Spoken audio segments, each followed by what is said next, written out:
직업상담사는 얼마나 지원해야 합격이 될까요?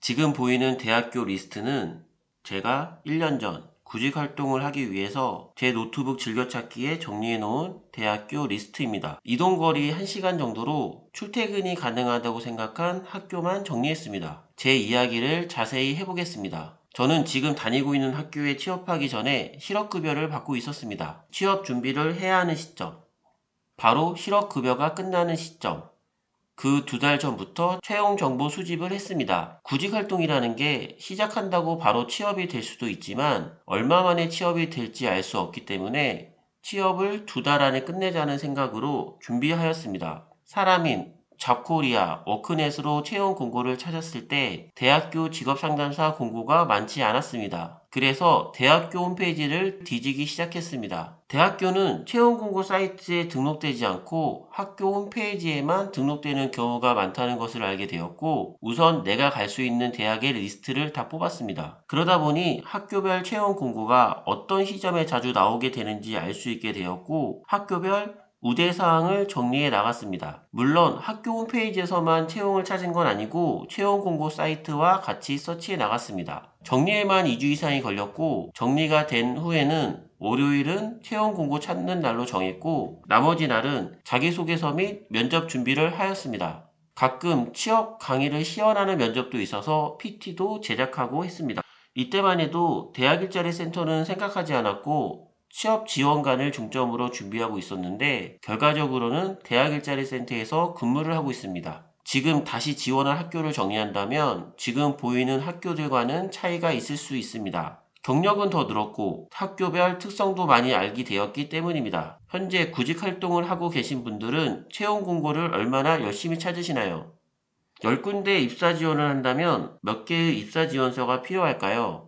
당연히 10개의 입사 지원서가 있어야 합니다. 입사 지원서를 회사명만 변경해서 지원하는 경우가 많은데, 자기소개서는 꾸준한 수정이 필요합니다. 지원하는 기업의 우대사항이나 수행하는 업무 등에 따라서 포인트 차이가 있어야 합니다. 서류 전형에서 탈락하는 경우 보통 본인이 해당 경력이 없고 우대사항이 없어서 안 된다고 생각을 합니다. 그래서 같은 자기소개서로 지원하는 경우가 많은데, 사실은 자기소개서 내용이 좋지 않을 수도 있습니다. 제가 말하는 자기소개서 내용이 좋지 않다는 것은 특별한 경험이 없고 구체적인 사례가 없다기보다는 항목에 맞는 내용이 없는 경우를 말합니다. 몇 년 전에 직업상담사로 취업을 준비하시는 분이 서류에서 계속 떨어진다고 해서 자기소개서와 이력서 클리닉을 한 적이 있었는데, 지원 동기에 자기가 어떤 책을 읽고 감명받은 내용이라며 책 내용을 2줄 넘게 작성한 것을 보고 수정한 경험이 있습니다. 직업상담사는 이력서 클리닉을 수행하는 직업입니다. 항목에 맞지 않는 자기소개서는 아무리 경력이 화려하다고 해도 좋지 않은 평가를 받을 수 있습니다. 영상을 보고 계신 분들은 어떤 방식으로 입사 지원을 하시나요? 내가 갈 수 있는 곳에는 다 지원하는 편인가요? 보통은 내가 원하는 기업에만 지원하는 편이라고 생각합니다.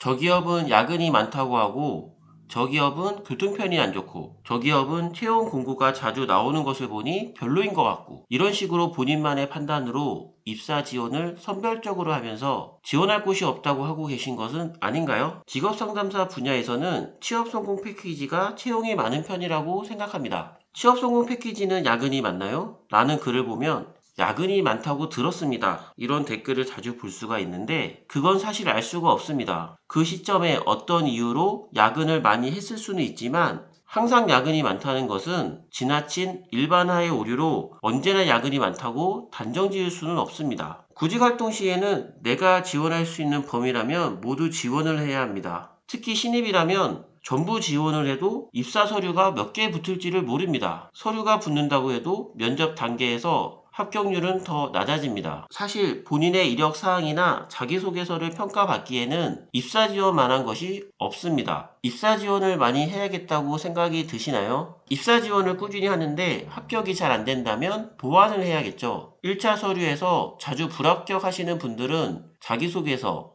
이력서를 보완하셔야 합니다. 앞에서도 말했지만 특별한 내용이 아니라 형식에 맞게 작성이 되었는지 체크해 보셔야 합니다. 다른 영상에서도 말했지만 처음 취업성공 패키지 면접을 봤을 때 이력서, 자기소개서를 이렇게 쓰면 안 된다는 얘기를 들은 적이 있습니다.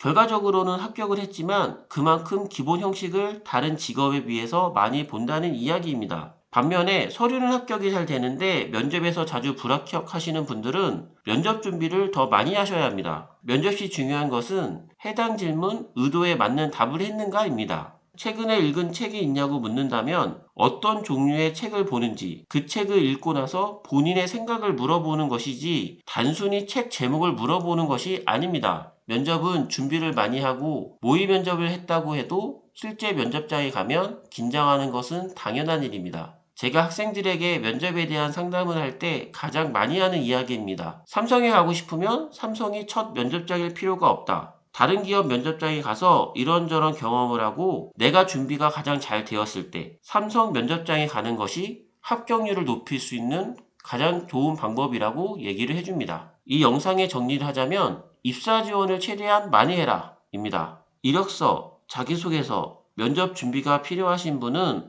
해당 내용을 메일로 보내거나 블로그에 남겨주세요. 경력이 없는데 지원 동기를 어떻게 말해야 하나요? 이렇게 보내시는 경우가 많은데 이렇게 보내주시면 제가 드릴 수 있는 말이 없습니다. 면접은 본인의 사례를 바탕으로 답변을 해야 설득력이 높아집니다. 본인이 준비한 답변과 본인의 간단한 이력 사항이나 이력서, 자기소개서를 보내주셔야 제가 답변해 드릴 수 있습니다. 구독과 좋아요는 영상 제작에 큰 힘이 됩니다. 모두의 취업, 최프로였습니다.